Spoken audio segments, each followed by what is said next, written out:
Yeah.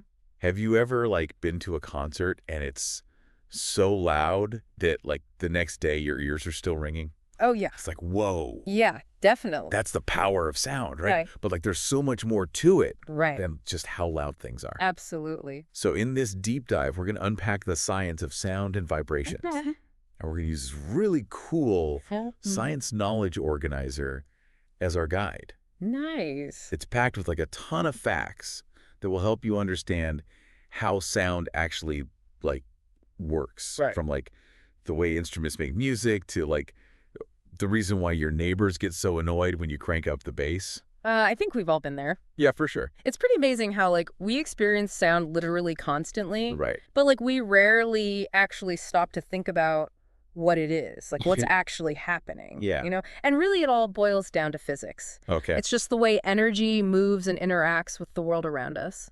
So let's start with like the fundamental fact. Sound is made by vibrations. Yeah. It's like everything that makes a sound, from my voice Mm-hmm. to like that annoying mosquito buzzing around, Yeah.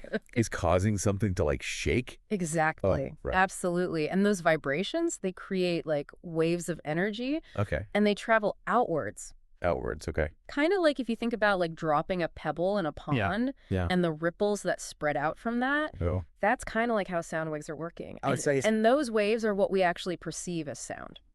Okay. But here's where it gets even more interesting. Okay. The speed at which those sound waves travel actually depends on what they're moving through, Oh. what kind of medium they're traveling through. So is that why like things sound different underwater? Yes. Like you're swimming and someone calls your name, it sounds like all muffled and weird. Exactly. Wow. That's a perfect example because sound travels much faster Okay. through solids than it does through liquids or gases. And that's because in a solid, the molecules are packed more tightly together. Oh, It's yes. like, imagine those molecules as a line of dominoes. Mm-hmm. When you knock one over, the energy transfers like really quickly down the line. Right. Right? But in a liquid or a gas, those molecules, they're spread further apart. Yeah. So the energy transfer, which is the sound wave, it's slower and it's less defined. So basically denser materials are like sound superhighways. Pretty much, yeah. You got it. Whoa. And that's why sound travels about like 4 times faster through water than it does through the air. Wow. And it's even faster through things like steel or concrete. Now I'm thinking about all those times I like banged my head on my desk as a kid. Oh, That must have made a really loud sound yeah, probably. in desk world. In desk world, yeah, for sure. Okay, so moving on to something a little bit more harmonious. Okay. Musical instruments. Yes. I've always been like so fascinated by how different instruments can create such a wide range of sounds. Right. Like, how does that even work? Well, it all comes down to how they create and control those vibrations. Okay. So you've got like a plucked guitar string, Right. the skin of a drum being hit, Mm-hmm. even like the air column inside a flute. Yeah. They all vibrate in unique ways. Okay. And then by changing like the size, the shape, or the tension of those vibrating elements, you can change the sound the instrument makes. So like when you're playing guitar and you press your finger on a string, Yes. you're changing the length of the vibrating part. Yeah, And that's how you get different notes. that's a great example. Okay, cool. And it's not just the length that matters either. Oh. The thickness and material of the string Uh-huh. also play a role. Okay. That's why like bass guitar strings, which are thicker, Yeah. produce lower notes than the thinner strings on, say, like a violin. Oh, okay. And even the material of the instrument's body Mm-hmm. affects how the sound resonates and amplifies. Wow. Yeah, so there's a lot going on. It really makes you appreciate the craftsmanship of instruments Oh, yeah, for sure. even more. Absolutely. But let's talk about like some of the specific ways Okay. we describe sound, Sure. like pitch. Okay. To me, pitch is like the highness or lowness of a sound, Yes, like the difference between a squeaky mouse and a deep bass drum. exactly. Right. You're exactly right. And pitch is determined by the frequency of the vibrations, which means how many times that sound wave vibrates per second. Per second. Yeah. And we measure frequency in hertz, which Perfect. is abbreviated as hertz. Hertz. Okay. So a higher pitched sound, like a bird chirping, Uh-huh. has a higher frequency, Okay. more vibrations per second Right. than a low pitched sound, like a foghorn. Okay, I get it. Yeah. So hertz is kind of like beats per second in music. Exactly. Yeah. You can think of it that way. Cool. And it's interesting because the range of frequencies that humans can actually hear Yeah. is pretty limited. Ooh. Somewhere between 20 hertz for very low sounds. Okay. And 20,000 hertz for very high sounds. Wow, that's a big range. Yeah.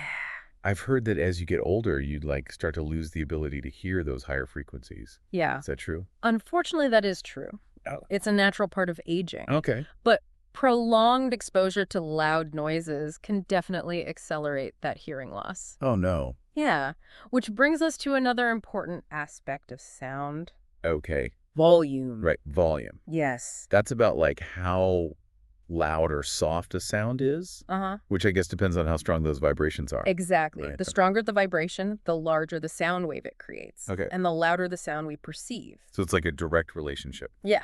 Cool. And we measure volume in decibels, or dB. Decibels, okay. And the decibel scale is logarithmic. Oh. Meaning an increase of 10 dBb represents a 10-fold increase in sound intensity. Wow. So a sound at 60 dB is actually 10 times more intense than a sound at 50 dB. That's crazy. It is. Yeah. So like those warnings about concerts exceeding 100 dB, that's like serious business. Yeah. I've definitely been to shows where I should have worn earplugs. For sure. Yeah. That's a smart move because prolonged exposure to sounds above 80 dB can start to damage your hearing. Oh. And once those tiny hair cells in your inner ear are damaged, they don't regenerate. So it's like permanent damage. Pretty much, yeah. Okay, so we've covered how sound is created, how it travels, and how we measure pitch and volume. But what about controlling sound? Ooh. Like, how do we make things quieter? Yeah.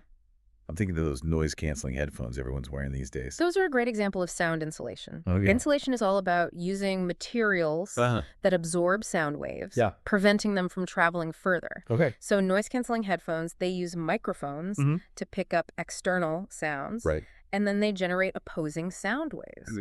That cancel those sounds out. Pretty much, yeah. So it's like a sonic battle happening in my ears. Yeah, in a way. That's wild. Yeah, it's pretty cool tech. Yeah.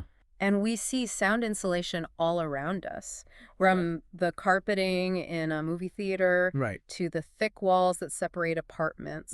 Different materials absorb different frequencies of sound. Okay. So like choosing the right insulation depends on what kind of noise you're trying to block. Oh, that makes sense. Yeah. It's amazing to think that like we can manipulate sound in so many ways. Absolutely. From creating beautiful music to blocking out like annoying noise. Yeah. It all comes back to those tiny vibrations. It does. That are constantly shaping our sonic world. Exactly. And I think, you know, this understanding of sound has huge implications for like how we design and interact with our environments. Like, what do you mean? Well, think about how concert halls are designed. Yeah. They're very intentionally designed to optimize acoustics, right? Or how architects consider sound insulation when they're building homes and offices. Right, to make sure you can't hear your neighbors. Exactly. That's awesome. Yeah. So what you're saying is the next time we hear a sound, whether it's a symphony or just the hum of the refrigerator, we should like take a moment to appreciate the incredible science behind it. Definitely, I think so. Yeah, it's pretty cool. Absolutely. Well, thanks for joining us. Yeah, this was fun. For this deep dive into sound and vibrations. Thanks for having me. Until next time. Stay curious.